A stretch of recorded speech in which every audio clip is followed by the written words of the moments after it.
Hello, I'm Kathy Bissell. Welcome to the Golf Show 2.0. Our guest today is somebody who's instantly recognizable to anyone in golf, Judy Rankin. But I'll give Gary the honor of the first question or snide comment, whichever. Well, Judy, I was cleaning out a desk downstairs yesterday, and I found this. It's an upper deck trading card of Oh, Judy right. Rankin from 2003. So I thought, I'm rich. So I went online to see what this goes for, and there was a huge bidding war for the last one that sold, and it probably increased in value 25 times. The winning bid was $1.04. Oh, smarty. So So when I, I thought I'd really made it, but do you remember this card? Have you signed a lot of these? I have, and that's probably about how much I made in my day playing professional golf. But I wanted to tell you that the camera guys, when I worked TV so much and we were all such good friends, they bought one of the upper deck things online and they had me sign it. And it doubled Oh, good. in value. It went from $2 to $4. That's pretty good. Thank you. I mean, it's probably, the original value is probably 5 cents. That's what it cost to buy it. So it just needed to start higher. Did So it come in a package with other people? it uh, it came in like I don't know where I got it. It came was in like a plastic case that probably held 25 or 30 or 40 That's cards. right. Yeah, it was And I like think it was a Okay. mix of PGA Tour and LPGA players. right. Okay. There's a Right. lot. Yeah, there was a lot of other LPGA. There's a Laura Diaz and Akari Webb and some others. Yeah, well, you're telling your age, but go ahead. Well, we do not want to add our three ages together here No, we because don't. it would be a pretty good bowling score. We'd be brontosauri. So how are they able to have a U.S. Open, a women's U.S. Open this year without you, Judy?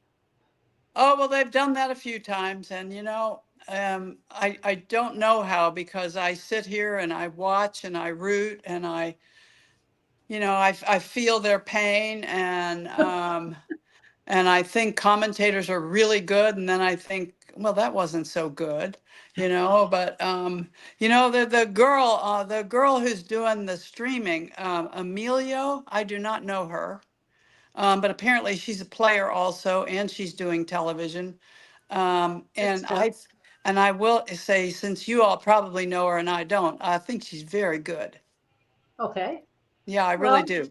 yeah, And well, you know how much, I wouldn't throw that out if she no, hadn't stood out to me. you know how much you had to learn Yeah, to be successful in television. It's a bit different than playing golf for a living. I mean, yeah, I used to play golf, but not for a living. So, And you wound up being on TV for far longer than you were a professional golf player. that's So true. that's pretty interesting. Yeah, I made it 40 years, and had someone told me that in 1984, I wouldn't even be sure I was going to be around 40 years later, much still doing television. So I had one great run.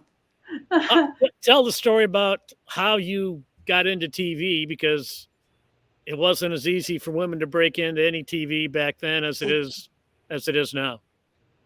Well, I had had a minor nervous breakdown as a player, and had pretty much decided to step back. I really did have very serious back problems, but my golf game and my mental game had gone south okay. along with it.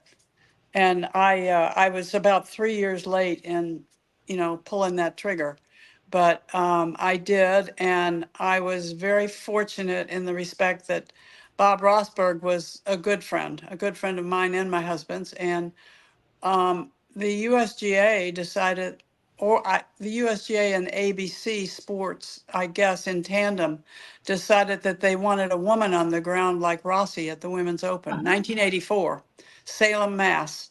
And Rossi told them that, I wasn't playing, and he thought they should give me a call. And the powers that be approved of that, and they did. And that's when it started. And at that point in time, I could not stand up in front of two people and talk. Oh, well, you didn't have to stand up in front of so many people, but You you know, did have to say a few things on camera. well, I didn't though. I didn't, Kathy. So in the very Ah, beginning, that first week, it was different because they only, on-course commentators only answered questions. They didn't okay, have a space of their own like it grew into. okay. So I would answer Jim McKay's questions or Dave Marr's questions, and I could lean against a tree and look at the player I was talking about, and I didn't have to look in a camera. And I count that very thing as why I lasted in television. How Well, long did it it take you to paved get the the way to. confidence to be on camera? I had to be on camera the next summer at the Men's Open. And Okay. how long did it take me to get comfortable? About 7 or 8 years. But I did do it, and I was holding my breath a lot of the time. But I pulled it off. And in the early years, I was working so much by what I had um, set to memory that I would say. And what happened when I got comfortable is all of a sudden my brain could function and I could think and I could be more natural and Right. I could speak off the cuff, so to speak, rather than I wasn't ever reading it, but I believe sometimes when it's so emblazoned in your brain, it sounds like you're reading it. And but the comfort level was when I was able to start thinking. Yeah. Well, And I thought it was really interesting that you were allowed to commentate on men's golf. And I thought that was really good. I mean, from a woman's standpoint, I thought that was brilliant. And you did a great job of it. And obviously, you hit a golf ball a different distance than a man hits it, but you still know the sport so well that you could talk about what the shot was and what the problem was and make it sound right. well, I appreciate that, and there's a lot of reasons I think why that worked. Just one was the people who put me in the position to do that, the people at ABC Sports, and all the guys that I worked with. I had so much encouragement and so much kind of prodding and pushing, and you could do this. My husband was one of those who always had my back and would tell me I could do things that I didn't think I could do. Um, but having it not be confrontational, having Yes. it be supportive, made an awful lot of difference for me. And the way those guys are supportive is sometimes when you mess up, or when you obviously know you have, it becomes the day's favorite joke. And that's a good way to get more comfortable and to be better off. And I can remember one day doing the wrong thing, which I absolutely knew when I did it. I did the wrong thing, but no one had schooled me prior to, because people in TV, they know so much and it comes so naturally that they assume you do too, but you don't. And there's some basic things sometimes you need to be told. But anyway, I thought, well, that's it. I've lost this job. And the producer was so angry with me for about 10 seconds. And I thought when I got back to the compound, I'm going to be fired. And he walked out of the trailer and he said, good job today. So that's TV for you. In the heat of the moment, things are one thing. And when it all comes together, it's another thing. It Well, could have been good you job learn and you some you blasted. learn something not to do. I remember a story about the founding of the Dow Chemical Company in Midland, and early on, somebody mixed something up in one of the sheds, and it blew up. And his immediate boss fired that guy in the spot, and Herbert Dow or whoever it was said, "Go hire that man back. He knows what not to mix together. We need that." That's So right. yeah, it's a you That's walk through the exactly. crucible, trial by fire, and then it makes you better when you mess up. Yeah. Well, I came from the very beginning when there were people in trucks who would turn you off and on. You were carrying a big battery and wearing a headset and a Yes. microphone and all that, Yes. but you really had no control. You could only speak when spoken to, and you could Mhm. only actually speak when they turned your mic on. Yeah. And we grew into having control of your own mic and being able to talk back to the producer and things like that, which has even grown into more. today. But I was very lucky in the years that I was there that all these things were coming to be. So I got to learn them as they were coming into existence, rather than I always think now it's a little hard for people because that's all in place already. And you already, as an on-course commentator anyway, the space has been crafted that is yours. And that's not nearly as easy as answering Kathy Bissell's question, you know? So I think it's a lot harder to get started today, but there's certainly some people doing it very, very well. Well, You they got won lucky the with you. you won the you won the Missouri Amateur at 14, and then with a few years later, you I don't know how old you were, but you were on the cover of Sports Illustrated in 1961. Back when that was a really big deal, what was that like? What did it mean? And I don't know. As a young person, it might actually make me uncomfortable to be a cover person of SI. What was it like then? You know, I was a golfer, and friends of mine at high school and this and that, they didn't even know what I did. I'm not sure they knew it happened. In the golf world and in the sports world, you know, it was a big thing and a nice thing, but nothing like it would be today. It just, you know, the volume's been turned up on everything over all these years. 1961, you have to remember there were, well, the LPGA itself was 11 years old. So Yeah. there you go. On the other hand, Sports Illustrated is a monthly now, so kind of past its prime. Yes, She well, outlasted him. I know, you know, there is a time when you live so long that much of what you've known is changing or gone. Yeah. I mean, rotary dial phones.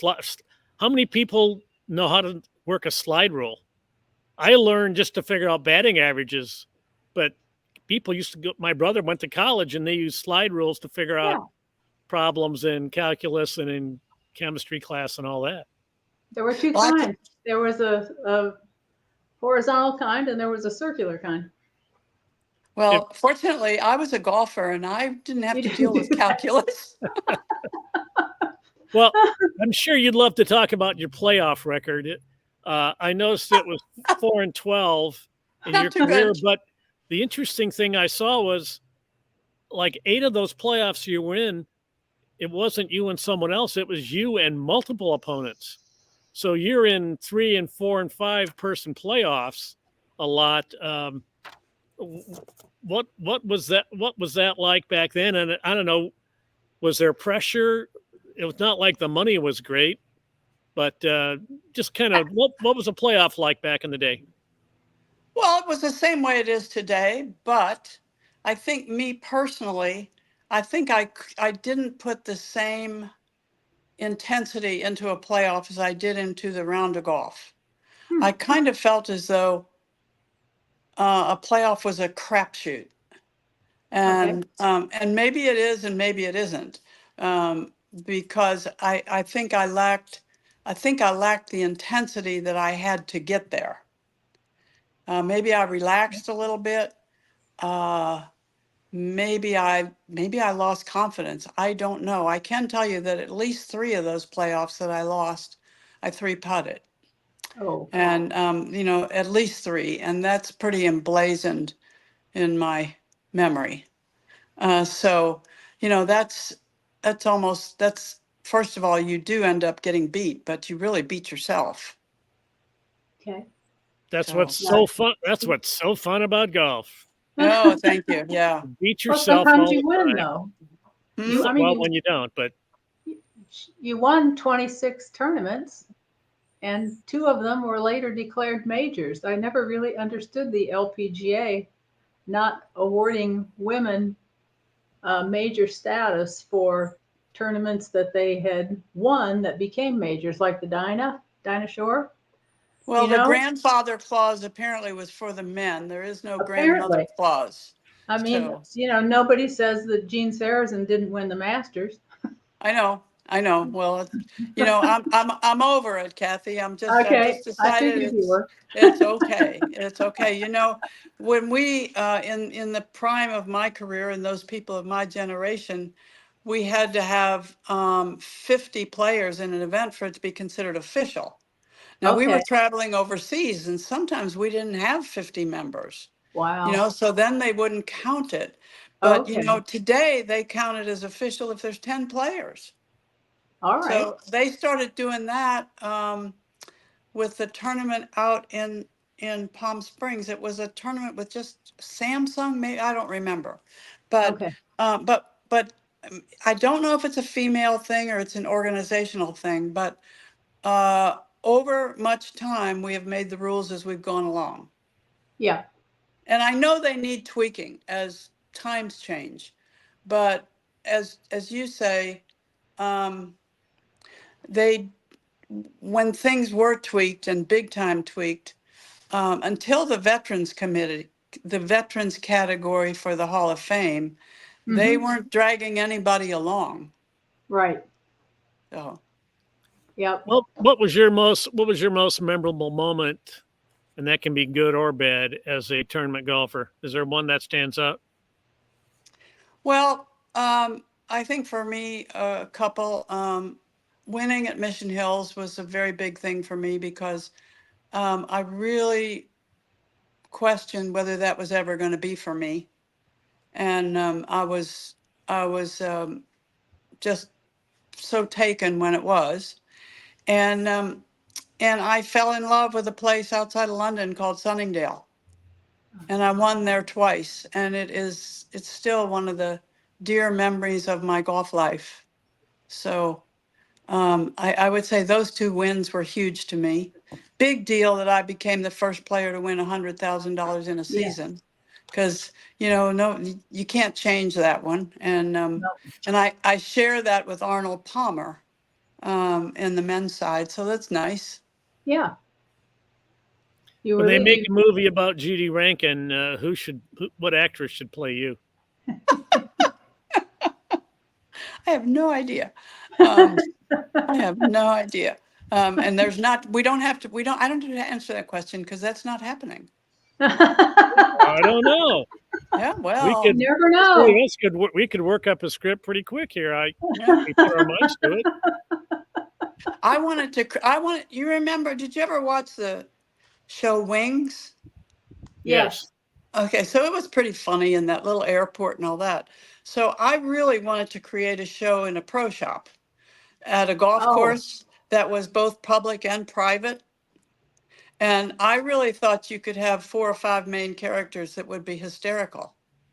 And it could be. the help and the members and the people who come in off the street to play. And I really think a great scriptwriter could do that one, and it would really be fun. But Don't give I, Gary ideas. I don't think I didn't know who to sell it to. So if you know who to sell it to, count me in, would you? Okay. Okay. You're counted in. Okay. We met somebody who does that kind of thing. Well, we have a friend, Gary and I do, and I'm sure you do too, Kathy, in Robinson Holloway. Yes. And I always thought she would figure that out, but she went off into the art world. Ah, okay. I didn't know what happened to her. I just knew she wasn't covering golf anymore. Well, I can tell you, and for anybody who remembers Robinson and her writing and so on, and she was an editorial assistant for ABC Sports and ESPN. She almost single-handedly has built the arts community in Jersey City, New Jersey, Really? Good into for her. quite an entity. Yes, Well, she's one of those people who knows how to get things done yes, she and does. and has a lot of different interests.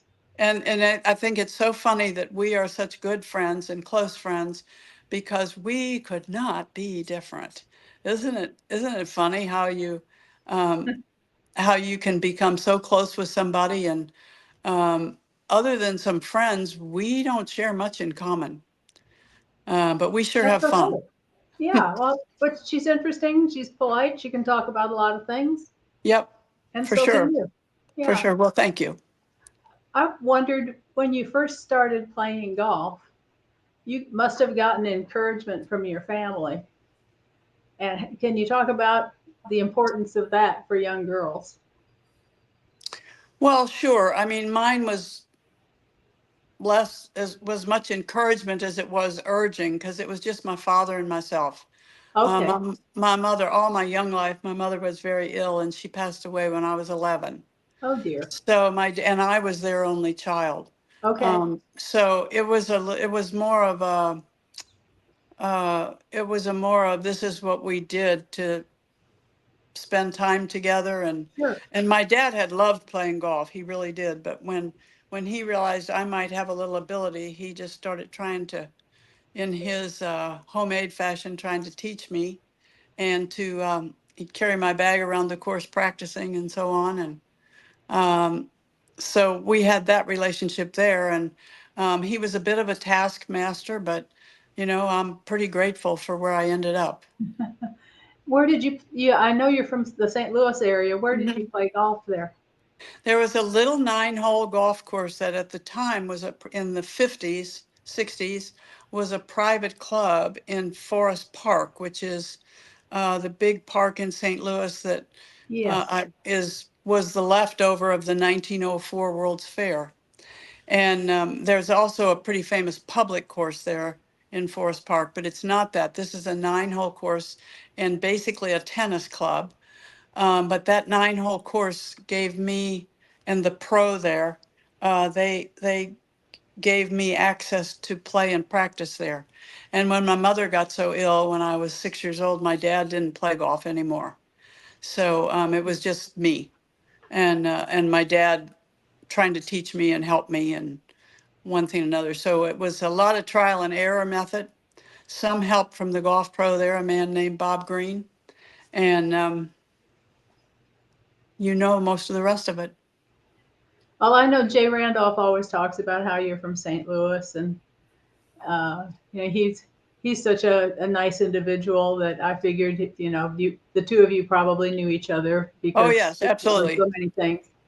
I had a couple of fun, really memorable things. I was maybe too young to know how memorable, but I played golf with Stan Musial on about 3 different occasions.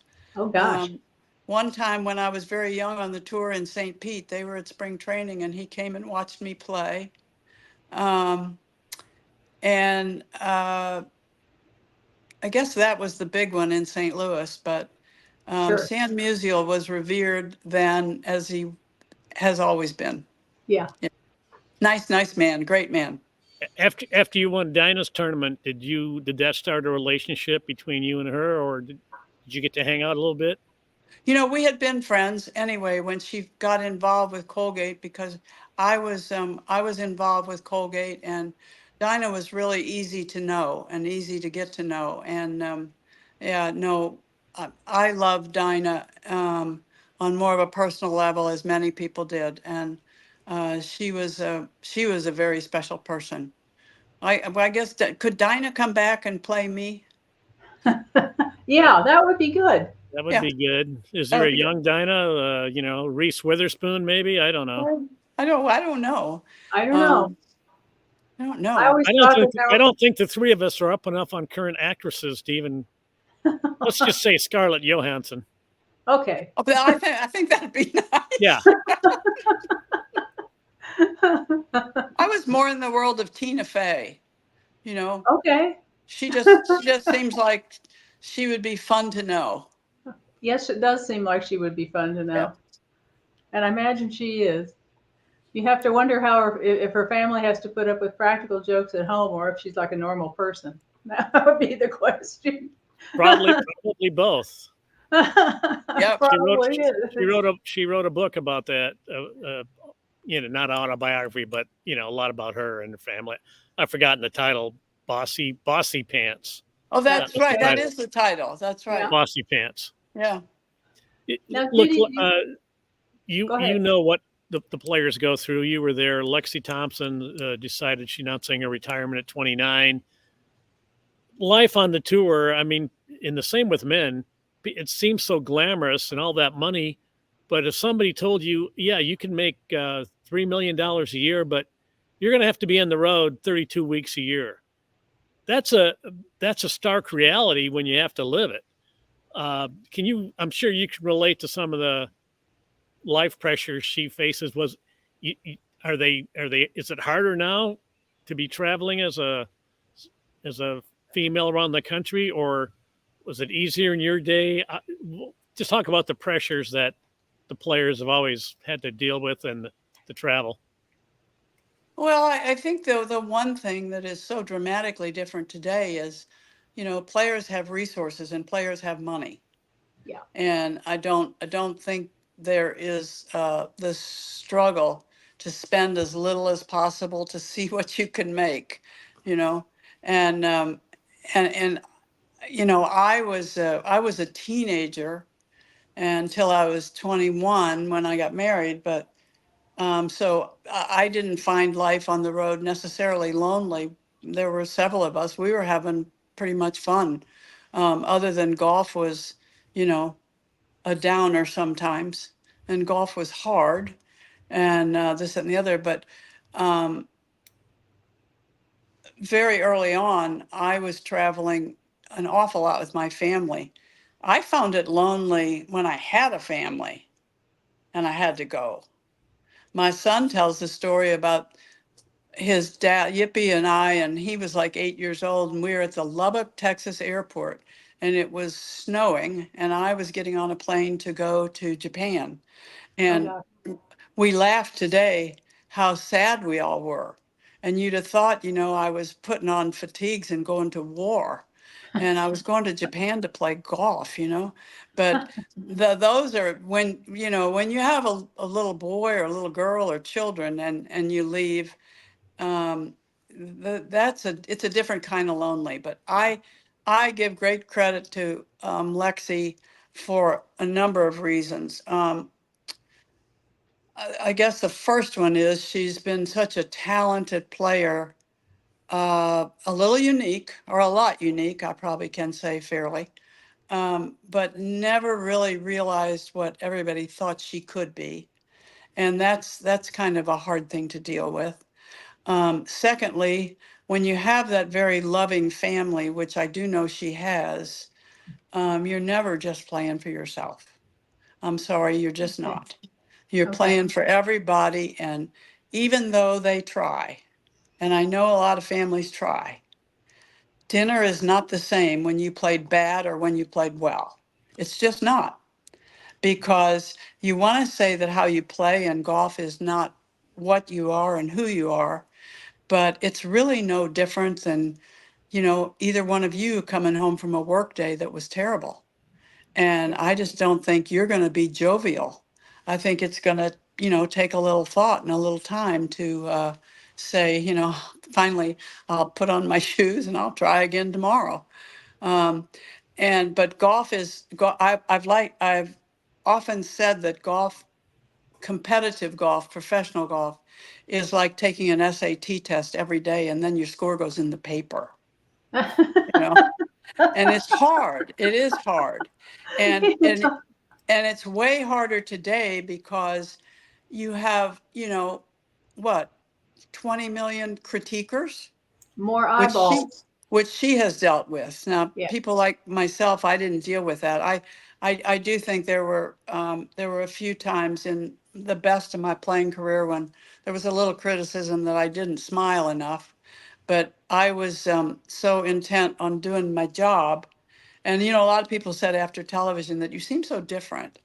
And I'm really not different at all. It's just I'm not having to compete. I'm not having, to try to beat somebody. Yeah. And in many ways, that wears on you. Because I knew when I left the tour, the winning and losing every day is hard on you, even if you handle it the very best. It's hard on you. And that's what sports are. That's what golf is, Yeah. you know. And you don't have the team sport aspect to lean on a bunch of other people. Because if you did it wrong, who are you going to blame? You could fire your caddy, but that only works once or twice. And it's usually on you. So it is very hard, and it's very hard mentally. And I mean, she's admitted to that more than once. And I, quite frankly, if I had been um, in her private moments, I think I would have told her to do just what she's doing. I think she needs to get away from this. You know, who knows? When she's 33, she may decide, I'm going to go play for 6 months. But Yeah. right Well, she now, I may even believe decide that in a year. You know, that's right. who knows? But I believe this is going to be the best thing for her right now. I really do. She needs a little freedom from scrutiny. She needs a little freedom from work because there is not a person who's ever been around Lexi that won't say she didn't work hard, because she worked hard all the time. You mentioned Well, that you were busy saving money as a player. Did you eat? Did you eat at nice restaurants? Did you eat at burger joints? Lots of Steak and Shake when Steak and Shake was great. And then when you have, many of us did, but also when you have children, the cafeteria was a big deal in the 60s and the 70s. And okay. we would find good cafeterias because you could get things like vegetables, Yeah. you know? And so we could spend serious money in a cafeteria because there's so many things we wanted to try. There's a sentence that a 25-year-old wouldn't even know what you're talking about. I know. Cafeterias might as well be slide rule again. Well, I know. it's sort of like going to Chipotle and going through the line and picking what you want. Yeah, it's grab and go restaurants basically, and that's what we're headed for. But cafeterias, yeah, they're gone. Yeah, no, they are gone. They are gone. And there were some that were particularly good. Well, maybe it's time to adjourn this meeting of the dinosaurs, because we all remember what cafeterias and slide rules are. What a delight to have Judy Rankin on the show. Judy, thank you. It was great watching you play back in the day, but it was great watching you on TV. You really, knew what you were talking about. You had the right touch to tell people what was going on, and you made it clear if a shot was bad without being critical. You just had that knack. Well, I never did forget how hard the game was and how hard you could be trying, and things can still go sideways. Literally. Yeah, literally sideways. And I don't know if I would have had the gumption in the worst circumstances to talk to the press the way Nellie did yesterday. I just think that was brilliant. And I give her all the credit for, facing up. She faces up to the great stuff and the stuff that's not so great, and that makes her a real player and a real person. Yep, it does. It's like you're messing up on TV and they make it a joke. You make a 10 in golf, own it, and it's everyone is sympathetic, feels for you when you own it instead of trying to avoid it. So, and For sure. congratulations on your Lifetime Achievement in Journalism Award from the PGA of America. Thank you so very much. That was a surprise and just very gratifying. I really appreciate it. I didn't think anything was coming at this late stage, but what's your next award going to be? I'm trying to be grandmother and great grandmother of the year.